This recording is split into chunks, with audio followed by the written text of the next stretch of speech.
ಗೊಂದಲದ ಗೂಡಾದ ರಾಜ್ಯ ಕಾಂಗ್ರೆಸ್ ಪಾಳಿಯ ದಿನಕ್ಕೊಂದು ಹೇಳಿಕೆಗಳನ್ನ ಕಾಂಗ್ರೆಸ್ ನೀಡ್ತಾ ಇದೆ.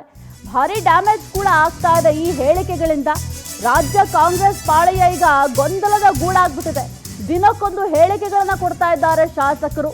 ಈ ಹೇಳಿಕೆಗಳಿಂದ ಕಾಂಗ್ರೆಸ್ಗೆ ಭಾರಿ ಪ್ರಮಾಣದಲ್ಲಿ ಡ್ಯಾಮೇಜ್ ಕೂಡ ಆಗ್ತಾ ಇದೆ. ಇನ್ನು ಡ್ಯಾಮೇಜ್ ಕಂಟ್ರೋಲ್ಗೆ ಈಗ ಹೈಕಮಾಂಡ್ ಮುಂದಾಗಿದೆ. ಬೆಂಗಳೂರಿಗೆ ರಾಜ್ಯಕ್ಕೆ ಉಸ್ತುವಾರಿಗಳು ಆಗಮಿಸಲಿದ್ದಾರೆ. ಜೂನ್ 30ರಂದು ರಾಜ್ಯಕ್ಕೆ ಭೇಟಿಯನ್ನ ನೀಡಲಿದ್ದಾರೆ ಸುರ್ಜೇವಾಲಾ ಅವರು. ಅಸಮಾಧಾನಿತರ ಜೊತೆ ಸಭೆಯನ್ನ ನಡೆಸಲಿದ್ದಾರೆ. ಯಾರೆಲ್ಲ ಅಸಮಾಧಾನಿತರಿದ್ದಾರೆ ಅವರನ್ನ ಕರೆಸಿ ಚರ್ಚೆಯನ್ನ ಮಾಡ್ತಾರೆ. ಅವರಿಗೆ ಏನೆಲ್ಲ ತೊಂದರೆ ಆಗ್ತಾ ಇದೆ, ಅದಕ್ಕೆ ಏನೆಲ್ಲ ಪರಿಹಾರ ಮಾರ್ಗವನ್ನು ಅನುಸರಿಸಬೇಕಾಗುತ್ತೆ, ಸಿಎಂ ಯಾವ ರೀತಿ ನಿಮ್ಮ ಜೊತೆ ನಿಂತಿದ್ದಾರೆ, DCM ಯಾವ ರೀತಿ ನಿಮ್ಮ ಜೊತೆ ನಿಂತಿದ್ದಾರೆ, ಸದ್ಯಕ್ಕೆ ಕ್ಷೇತ್ರದಲ್ಲಿ ಆಗ್ತಾ ಇರುವ ತೊಂದರೆಗಳೇನು, ಇನ್ನು ಇದರ ಜೊತೆಗೆ ಅವ್ರಿಗೂ ಕೂಡ ಕೆಲವೊಂದಿಷ್ಟು ಸೂಚನೆಯನ್ನು ಕೊಡುವ ಸಾಧ್ಯತೆ ಇದೆ. ಯಾಕೆಂತಂದ್ರೆ ಸಾಕಷ್ಟು ಹೇಳಿಕೆಗಳನ್ನ ಕೊಡ್ತಾ ಇದ್ದಾರೆ.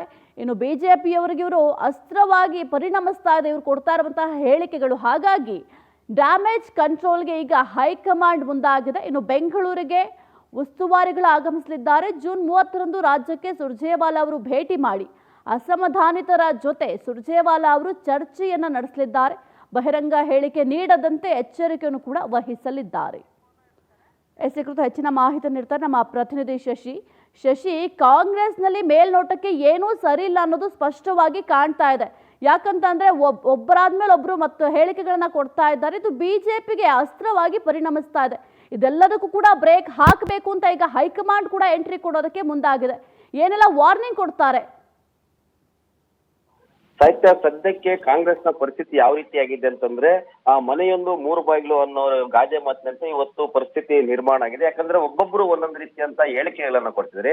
ಇದಕ್ಕೆ ಎಲ್ಲ ಕಾರಣ ಏನಂತಂದ್ರೆ ಶಾಸಕರಿಗೆ ಬೇಕಾದಂತ ಕ್ಷೇತ್ರದ ಅಭಿವೃದ್ಧಿಗೆ ಬೇಕಾದಂತ ಅನುದಾನವನ್ನ ಸರ್ಕಾರ ಕೊಡೋದಕ್ಕೆ ಆಗ್ತಲ್ಲ. ಇದಕ್ಕೆಲ್ಲ ಮೂಲ ಕಾರಣ ಅಂತಂದ್ರೆ ಗ್ಯಾರಂಟಿಗಳು. ಆ ಗ್ಯಾರಂಟಿಗಳಿಗೆ ಅನುದಾನವನ್ನ ಒದಗಿಸುವ ಬರದಲ್ಲಿ ಆ ಶಾಸಕರಿಗಾಗಿರ್ಬೋದು, ಸಚಿವರಿಗಾಗಿರ್ಬೋದು, ಇನ್ನಿತರೆ ಇಲಾಖೆಗಳಿಗೆ ಅಭಿವೃದ್ಧಿ ಕೆಲಸಗಳಾಗಿರ್ಬೋದು ಯಾವ ಕೂಡ ಆಗ್ತಿಲ್ಲ. ಈ ಕಾರಣದಿಂದಾಗಿ ಯಾವುದೇ ಶಾಸಕರು ಕೂಡ ಹಳ್ಳಿಗಳಿಗಾಗಿರ್ಬೋದು ಇಲ್ಲ ಬೇರೆ ಕ್ಷೇತ್ರ ಪ್ರವಾಸಕ್ಕಾಗಿ ಹೋದಾಗ ಆ ಜನರು ಕೇಳ್ತಾ ಇರುವಂತ ಪ್ರಶ್ನೆಗಳಿಗೆ ಸರಿಯಾದಂತ ಉತ್ತರವನ್ನು ಕೂಡ ಕೊಡೋದಕ್ಕಾಗ್ತಲ್ಲ. ಒಂದು ರಸ್ತೆ ಅಭಿವೃದ್ಧಿ ಮಾಡೋದಕ್ಕಾಗ್ತಲ್ಲ, ಒಳಚರಂಡಿ ವ್ಯವಸ್ಥೆ ಮಾಡೋಕ್ಕಾಗ್ತಲ್ಲ, ಕುಡಿಯೋ ನೀರಿನ ವ್ಯವಸ್ಥೆ ಕೊಡಕ್ಕಾಗ್ತಲ್ಲ. ಸರ್ಕಾರದಿಂದ ಕೊಡ್ಬೇಕಾದಂತ ಏನು ವಸತಿ ಯೋಜನೆಗಳಾಗಿರ್ಬೋದು, ಅದೇ ರೀತಿಯಲ್ಲೂ ಕೂಡ ಕೆಲವೊಂದಷ್ಟು ಸರ್ಕಾರಿ ಸೌಲಭ್ಯಗಳಾಗಿರ್ಬೋದು, ನೀರಾವರಿ ಯೋಜನೆಗಳಾಗಿರ್ಬೋದು, ಇದ್ಯಾವುದು ಕೂಡ ಅನುದಾನ ಸಿಗ್ತಿಲ್ಲ. ಈ ಕಾರಣದಿಂದಾಗಿ ಸ್ವಪಕ್ಷದ ಶಾಸಕರೇ ಸಾಕಷ್ಟು ಬಾರಿ ಅಸಮಾಧಾನವನ್ನು ಕೂಡ ವ್ಯಕ್ತಪಡಿಸಿದ್ರು. ಆದ್ರೆ ಈಗ ಸದ್ಯಕ್ಕೆ ಬಹಿರಂಗವಾಗಿ ಹೇಳಿಕೆಗಳನ್ನ ಕೊಡೋ ಮೂಲಕ ಸರ್ಕಾರದ ವಿರುದ್ಧವೇ ಕೆಲವೊಂದಷ್ಟು ಹಿರಿಯ ಶಾಸಕರೇ ಅಸಮಾಧಾನ ಕೂಡ ಹೊರಹಾಕಿದ್ರು. ಅದರಲ್ಲೂ ಕೂಡ ಈಗ ಸರ್ಕಾರಕ್ಕೆ ಒಂದು ರೀತಿಯಂತ ಭ್ರಷ್ಟಾಚಾರದ ಆರೋಪ ಕೇಳಿ ಬರ್ತಿದೆ. ಅದರಲ್ಲೂ ಪ್ರಮುಖವಾಗಿ ವಸತಿ ಇಲಾಖೆಯಲ್ಲಿ ಮನೆಗಳನ್ನ ಬಡವರಿಗೆ ಹಂಚಿಕೆ ಮಾಡುವಂತ ಏನು ವಸತಿ ನಿವಾಸ ಯೋಜನೆ ಅಡಿಯಲ್ಲೂ ಕೂಡ ಹಣವನ್ನ ಪಡಿತಿದ್ದಾರೆ. ಹೀಗಾಗಿ ಶಾಸಕರು ಹೇಳಿದಂತವ್ರಿಗೆ ಕೊಡ್ತಾ ಇಲ್ಲ. ಹಣ ಯಾರು ಕೊಡ್ತಾರೋ ಗ್ರಾಮ ಪಂಚಾಯತ್ ಅಧ್ಯಕ್ಷರು, ಅದೇ ರೀತಿಯಲ್ಲಿ ಕೆಲವೊಂದಷ್ಟು ಸ್ಥಳೀಯ ಮುಖಂಡರು, ಅವ್ರು ಯಾರು ಕೊಡ್ತಾರೋ ಶಿಫಾರಸ್ ಮಾಡ್ತಾರೆ, ಯಾರು ಹಣ ಕೊಡ್ತಾರೋ ಅಂತವ್ರಿಗೆ ಮನೆಗಳನ್ನ ಕೊಡ್ತಿದ್ದಾರೆ.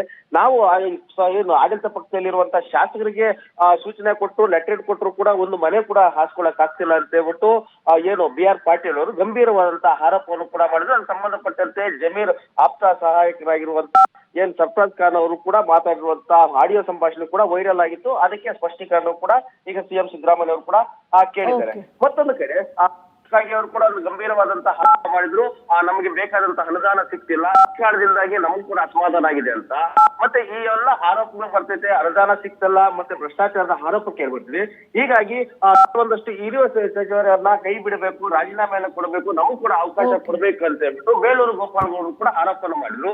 ಈ ಎಲ್ಲಾ ಗೊಂದಲ ಕೂಡ ಬಗೆಹರಿಸೋದಕ್ಕೆ ಹೈಕಮಾಂಡ್ ಕೂಡ CM ಅವ್ರನ್ನ ಬುಲಾವ್ ಕೂಡ ಮಾಡಿದ್ರು. ಈ ಕಾರಣದಿಂದಾಗಿ 3 ಜನರು ಕೂಡ ಸ್ಪಷ್ಟೀಕರಣ ಕೇಳಿ ಈಗ ಸ್ವತಃ ಸುರ್ಜೇವಾಲಾ ಅವರು ರಾಜ್ಯಕ್ಕೆ ಬಂದು ಎಲ್ಲರೂ ಕೂಡ ಸಮಾಧಾನ ಪಡಿಸುವಂತ ಮತ್ತೆ ವಿಶ್ವಾಸವನ್ನ ತೆಗೆದುಕೊಳ್ಳುವಂತ ಕೆಲಸವನ್ನ ಮಾಡಲಿದ್ದಾರೆ ಅನ್ನೋ ಮಾಹಿತಿ ಕೇಳಿಬರ್ತಿದೆ ಸಾಹಿತ್ಯ.